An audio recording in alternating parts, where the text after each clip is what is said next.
The silence in the secret annex was wrong.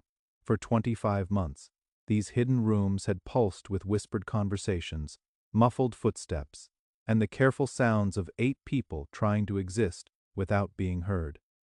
Now, on the afternoon of the 4th of August, 1944, only emptiness remained. Miep Gies climbed the steep stairs to the hiding place, her heart hammering against her ribs, knowing what she would find but needing to see it anyway.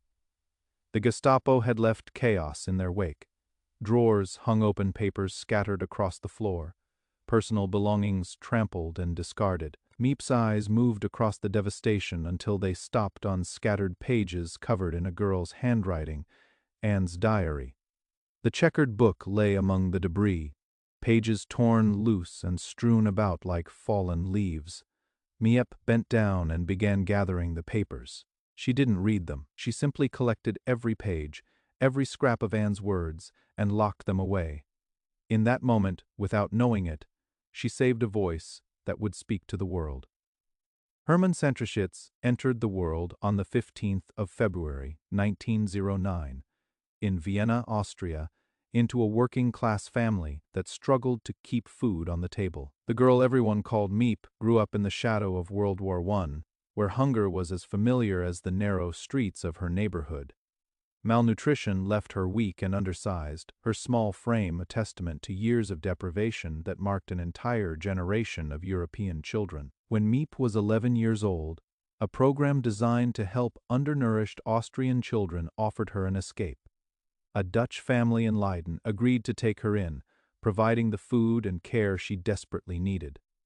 What was meant to be a temporary stay became permanent when her health improved so dramatically that returning to Vienna seemed cruel. The Neuenbergs gave Miep more than meals and medicine. They gave her a new country, a new language, and a new chance at life. By her early 20s, Miep had transformed from a malnourished child into a capable young woman, navigating the streets of Amsterdam with confidence. She learned Dutch fluently, though her accent always carried traces of her Austrian origins. She found work through an employment agency in 1933, placed at Opekta Works, a company that sold pectin for making jam. The owner, Otto Frank, was a German Jewish businessman who had moved his family to Amsterdam to escape the rising Nazi threat in Germany. Miep's role began as a temporary position, helping with correspondence and office duties. She proved herself reliable and efficient, and the temporary job became permanent. The Opekta office became her second home, and the Frank family became more than employers. Otto Frank treated his employees with respect and kindness, creating a workplace atmosphere that felt more like family than business. Miep grew particularly fond of Otto's daughters, Margot and Anne, watching them grow from children into young women. The job gave Miep financial independence and stability, but it gave her something more valuable: belonging. Amsterdam had become her true home, and the people at Opekta Works had become her people. She had been rescued once as a child. That experience of being saved by strangers' compassion would shape everything that came next. Though she couldn't know it yet, the immigrant girl who had been given a second chance at life would soon face a choice that would define her forever. The Nazi occupation of the Netherlands began on May 10, 1944. When German forces invaded with overwhelming speed and force. Within 5 days, the Dutch army surrendered, and Amsterdam fell under the shadow of the swastika. For Miep Gies and her colleagues at Opekta Works, the occupation transformed daily life into a landscape of fear and escalating restrictions. The persecution of Jewish citizens began gradually, each new regulation slightly worse than the last. Jewish business owners had to register their companies. Jewish children were expelled from public schools. Yellow stars became mandatory, marking Jewish citizens for public identification and humiliation. Miep watched her Jewish friends and colleagues navigating an increasingly hostile world, their freedom constricting with each passing month. Otto Frank saw what was coming before many others did.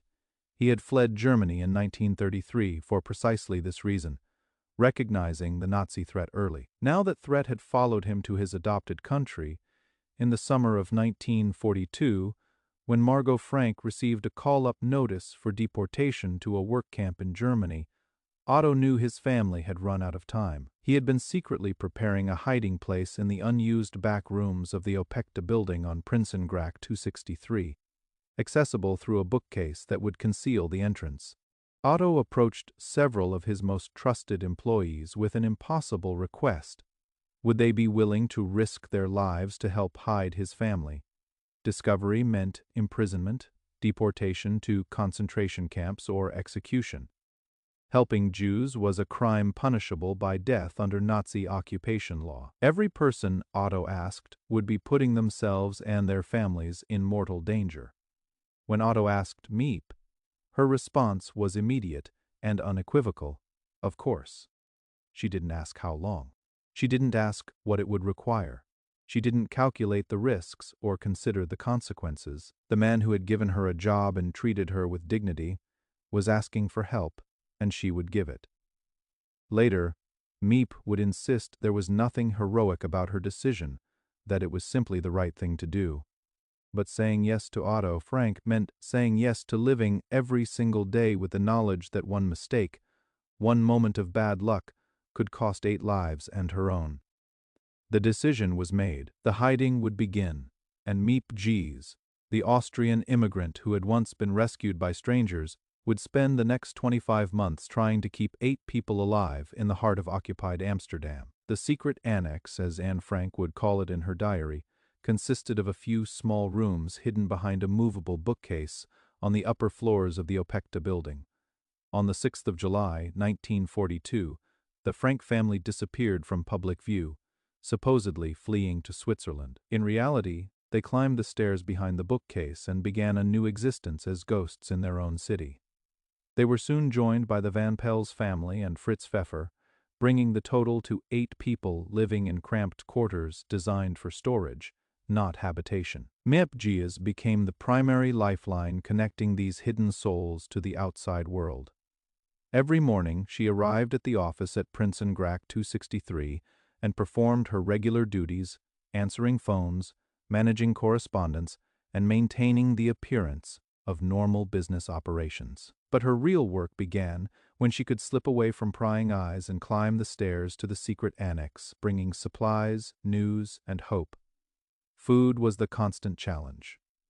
8 people required provisions that far exceeded what could be purchased with legal ration cards. Miep spent her lunch hours cycling through Amsterdam streets, visiting multiple shops to avoid suspicion, building relationships with shopkeepers who might look the other way when she bought more than her ration cards allowed.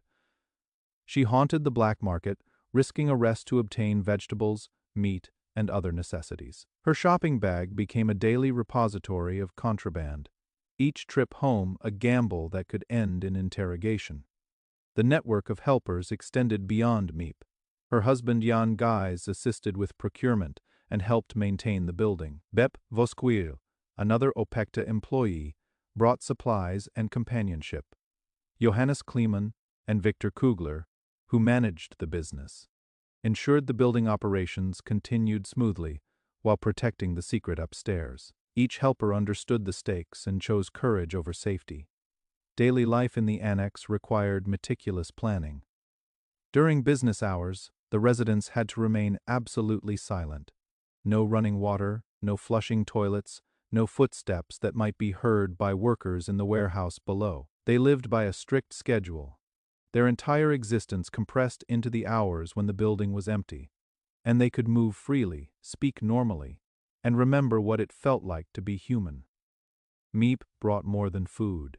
She brought books from the library, birthday presents, carefully selected and secretly purchased, news from the outside world. She told them about Allied progress, about resistance activities, about the hope that liberation might come soon.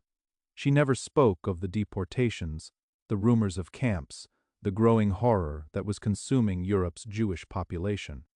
Some truths were too heavy to carry into that hidden space. The strain showed in small ways. Miep's weight dropped as she gave away portions of her own rations. Dark circles formed under her eyes from constant vigilance and sleepless nights. Every knock on the door sent her heart racing. Every unexpected visitor to the office triggered waves of fear. For 25 months, she lived on the knife's edge between normalcy and catastrophe, never knowing which day might be the last. The relationship between Miep Gies and the 8 people hiding in the secret annex transcended the practical necessities of food and supplies. In the isolation of their hidden existence, Miep became their window to the world they had left behind, their connection to life beyond the walls that imprisoned them. Her daily visits brought more than sustenance. They brought proof that someone still cared, that they hadn't been forgotten. Anne Frank, the youngest of the group at just 13 when they went into hiding, formed a special bond with Miep. The girl's vivacious personality and irrepressible curiosity couldn't be contained even by the annex's walls. Anne peppered Miep with questions about life in Amsterdam, about people they knew, about anything happening beyond their confined space. Miep answered patiently, understanding that these conversations fed Anne's spirit as surely as bread fed her body. Miep remembered Anne's 14th birthday, the 12th of June 1943, when she had secretly purchased a pair of red shoes that Anne had admired before going into hiding. The joy on Anne's face when she received them was profound, not because the shoes themselves were so special, but because they represented normalcy, a reminder that she was still a teenage girl who deserved birthday presents and pretty things. Such moments of ordinary happiness became extraordinary gifts in a place where time had stopped. The other residents each had their own relationships with Miep. Otto Frank treated her with deep gratitude and respect, always apologizing for the burden they placed on her, though she insisted no apology was needed. Edith Frank worried constantly about the danger Miep faced on their behalf. Margot Frank, quieter than her sister, expressed her thanks through small gestures and careful words. The Van Pels family and Fritz Pfeffer relied on Miep's steadiness as an anchor in their uncertain existence. The emotional weight of responsibility pressed down on Miep and Jan constantly. They carried 8 lives in their hands every single day. One careless word in the wrong place, one suspicious look from the wrong person, one unexpected inspection of the building could destroy everything. The fear never left. It lived in Miep's chest like a stone, heavy and cold, a constant reminder of what was at stake. Jan Gies proved as committed as his wife to protecting the hidden families. He sourced black market supplies, handled delicate negotiations with underground contacts, and provided masculine companionship to Otto Frank and the other men, who rarely saw anyone besides Miep and the female helpers. Together, Miep and Jan created a partnership of resistance, their marriage strengthened by shared purpose and mutual courage. The strain manifested in ways both large and small. Miep developed stress-related ailments, her body rebelling against the constant tension. She had nightmares about discovery, waking in cold sweats from dreams of Gestapo raids. Yet every morning she rose, dressed, and went to work, climbing those stairs with supplies and smiles, never letting the fear show on her face. The people upstairs needed her to be strong, so she was strong. The 4th of August, 1944, began like any other Friday at Opekta Works. Miep Gies arrived at the office on Prinsengracht, carrying her shopping bag filled with provisions for the people upstairs. The summer morning was warm, and Amsterdam bustled with its usual occupation-era activity: German soldiers on patrol, Dutch citizens navigating restrictions, life continuing under the weight of Nazi rule. Nothing about the morning suggested that this day would shatter everything. Around 10:30 in the morning, a car pulled up outside the building. Men in civilian clothes emerged, but Miep recognized them immediately. Gestapo. Her blood turned to ice. Before she could react, before she could warn anyone, the men stormed into the building. They knew exactly where they were going. Someone had betrayed the secret annex. The Gestapo officer in charge was an Austrian, Karl Silberbauer, and by cruel coincidence, he was from Vienna, just like Miep. When he heard her accent during his interrogation, he paused. They spoke briefly in German about their shared hometown, and in that strange moment of connection, Silberbauer made a decision that saved Miep's life. He ordered her to stay in the office and not interfere. He could have arrested her. He could have sent her to a concentration camp. Instead, he left her behind. Miep sat frozen at her desk while the Gestapo ransacked the secret annex upstairs. She could hear the chaos, the shouting, the sounds of drawers being emptied and belongings scattered. She heard the voices of the people she had protected for 25 months, now discovered and doomed. Otto Frank, Edith Frank, Margot Frank, Anne Frank, Herman van Pels, August van Pels, Peter van Pels, and Fritz Pfeffer were all arrested. 25 months of courage, caution, and hope collapsed in less than an hour. The Gestapo marched the 8 residents down the stairs and past Miep's desk. She made eye contact with Otto Frank, and in that brief glance passed a universe of sorrow, gratitude, and farewell. She wanted to speak, to offer comfort, to promise she would do something. But there were no words adequate for this moment. The prisoners were loaded into the vehicle, and the car drove away. Miep's first instinct was to try to save them.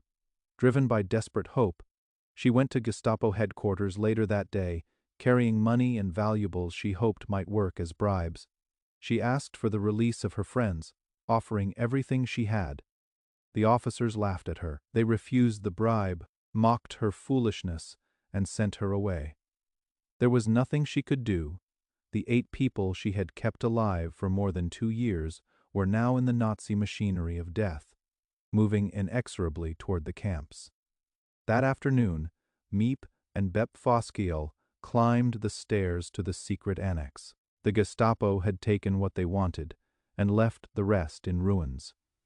Personal belongings lay scattered across the floor: photographs, books, clothing, all the small artifacts of the lives that had been lived there. And among the debris, Miep saw Anne's diary papers, checkered notebooks, and loose pages covered in the girl's distinctive handwriting, trampled but intact. Without reading them, Miep gathered every page. She locked them in her desk drawer, saving them for Anne's return, still clinging to the hope that somehow, against all odds, the girl would come back to reclaim her words. The secret annex stood empty now, a tomb of abandoned possessions and shattered hopes. Miep Gies had collected Anne Frank's diary papers in those first hours after the raid, working quickly, while the shock still numbed her emotions. The checkered diary, loose papers, notebooks, all covered in Anne's handwriting, went into Miep's desk drawer. She locked it and tried to forget what she had saved, because remembering meant acknowledging that Anne might never return to claim it. Miep's decision not to read the diary was deliberate and profound. Anne's writing was private, intimate thoughts, never meant for strangers' eyes. Reading them would be a violation, an intrusion into the inner life of a girl who had lost everything else. Miep understood that if Anne survived, she would want her diary back intact, its privacy respected, so the pages remained locked away, unread, and waiting. The ethical complexity of holding someone else's most private thoughts weighed on Miep throughout the remaining months of occupation. She knew the diary's existence was dangerous. If the Gestapo returned and searched the office thoroughly, finding Anne's writings could lead to questions about Miep's role in hiding the family. The smart thing would be to destroy the pages, eliminating evidence that could lead to her arrest. But Miep couldn't bring herself to burn Anne's words. They were all that remained of the girl's voice, and destroying them felt like killing her a second time.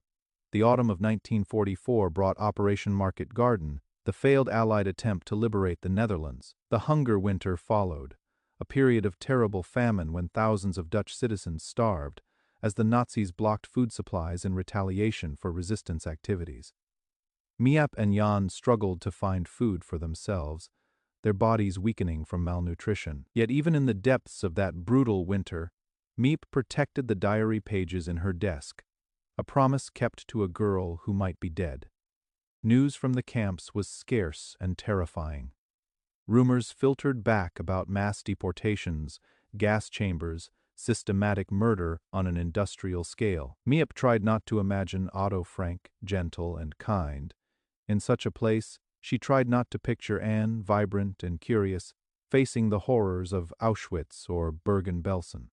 But the images invaded her thoughts anyway, haunting her dreams and poisoning her waking hours with dread. The war in Europe ended on May 5, 1945, when German forces in the Netherlands surrendered to Allied troops. Liberation brought joy and chaos to Amsterdam's streets. But Miep felt only a hollow relief. The fighting was over, but the fate of her 8 friends remained unknown. She waited for news, hoping against hope that some or all had survived. The diary remained locked in her desk, a fragile collection of paper holding a girl's dreams, preserved by a woman who refused to give up hope. Weeks passed. Survivors began returning from the camps, haggard and traumatized, bearing witness to horrors beyond imagination. Miep scanned every face, searching for the people she had hidden. She made inquiries through Red Cross channels and survivor networks, desperate for any information. The silence was agonizing, uncertainty worse than confirmed death, because it left room for impossible hope. And through it all, the diary waited, its words still unread, its author's fate still unknown. Otto Frank appeared at Miep's door on the 3rd of June, 1945, nearly a month after liberation. He looked like a ghost of the man who had been arrested 9 months earlier. His clothes hung loose on his skeletal frame. His eyes carried the weight of unspeakable things, and his movements were slow and careful, as if he had forgotten how to exist in the normal world. But he was alive. Of the 8 people who had been taken from the Secret Annex, only Otto had survived. Miep embraced him, and they wept together. Otto stayed with Miep and Jan in their apartment, having nowhere else to go, no family to return to, nothing left of the life he had built in Amsterdam. He spoke little about the camps at first, the memories too fresh and too terrible. He had been in Auschwitz, then transferred to other camps as the Nazis retreated. He had survived through luck and the kindness of strangers who shared scraps of food in places where humanity seemed extinct. The conversation Miep dreaded most came several weeks later. Otto had been searching for news of his family, clinging to hope that his wife and daughters might have survived. Through the Red Cross and returning Dutch survivors, the truth emerged piece by piece. Edith Frank had died of starvation in Auschwitz in January 1945. Margot and Anne had been transferred to Bergen-Belsen, where they both died of typhus in February 1945, just weeks before British forces liberated the camp. Otto's grief was a terrible thing to witness. He had lost everything. His wife, his daughters, his business, his home, his entire world had been consumed by Nazi hatred. He was 56 years old and utterly alone, a survivor bearing the crushing guilt of living when his loved ones had died. Miep could offer comfort and shelter, but no words could touch the depth of his loss. After Otto learned that Anne and Margot were dead, Miep knew it was time. She went to her desk, unlocked the drawer, and removed the diary papers she had preserved for 9 months. She placed them in Otto's hands and spoke simply, "Here is your daughter Anne's legacy to you." Miep had never read the pages, maintaining Anne's privacy even in death. Now the diary belonged to the only person with the right to read it. Anne's father, Otto, began reading his daughter's diary with trembling hands. What he discovered astonished him. The Anne he had known was a cheerful, talkative girl, sometimes moody as teenagers are, but fundamentally the child he remembered. The Anne revealed in the diary was someone far more complex, a talented writer with remarkable insight, philosophical depth, and literary skill. She had documented their time in hiding with honesty and eloquence, creating a powerful testimony of what it meant to be young, Jewish, and hunted during the Holocaust. Anne had written in her diary about her dream of becoming a writer after the war. She had even begun revising her diary entries after hearing a radio broadcast from the exiled Dutch government calling for war diaries and documents to be preserved. Anne had hoped her diary might be published someday.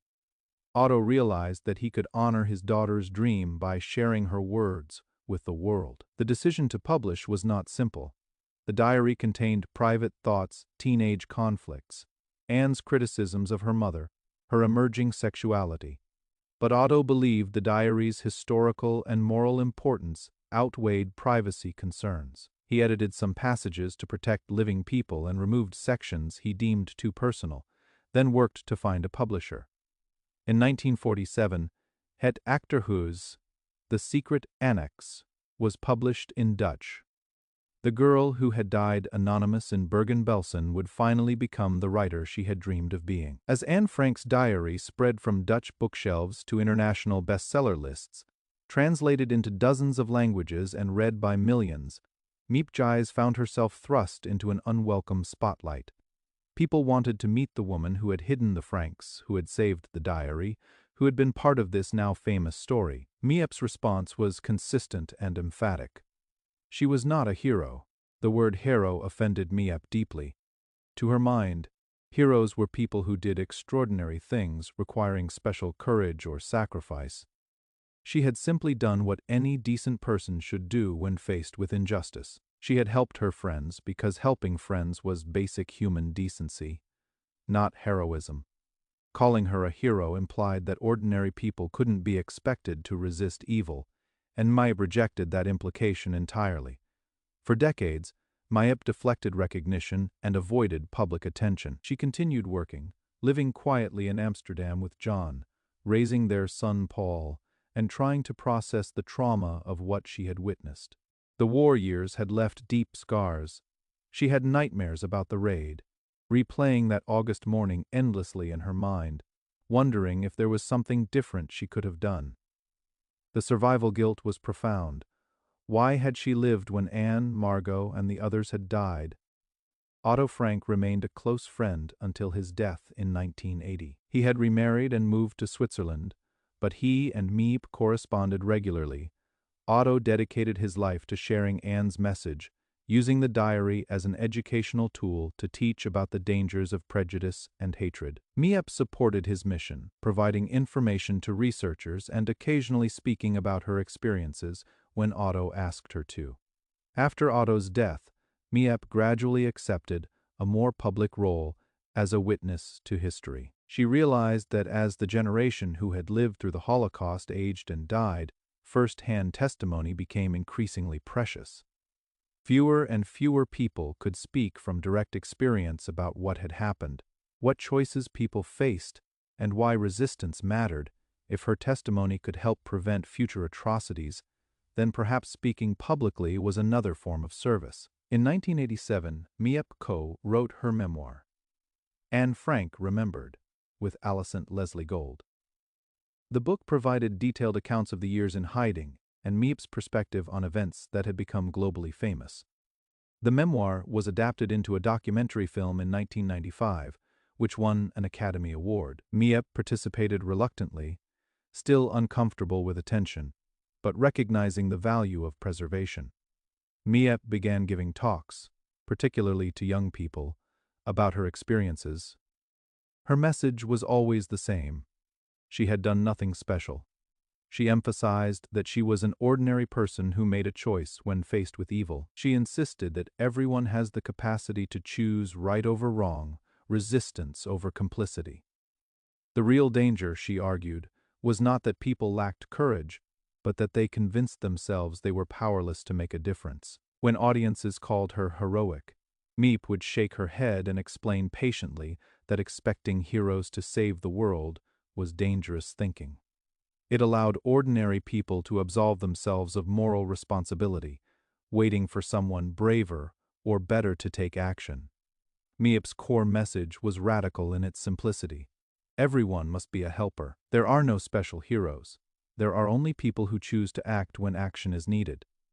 Miep Gies died on the 11th of January 2010, 1 month before her 101st birthday, having outlived nearly everyone connected to the Secret Annex story.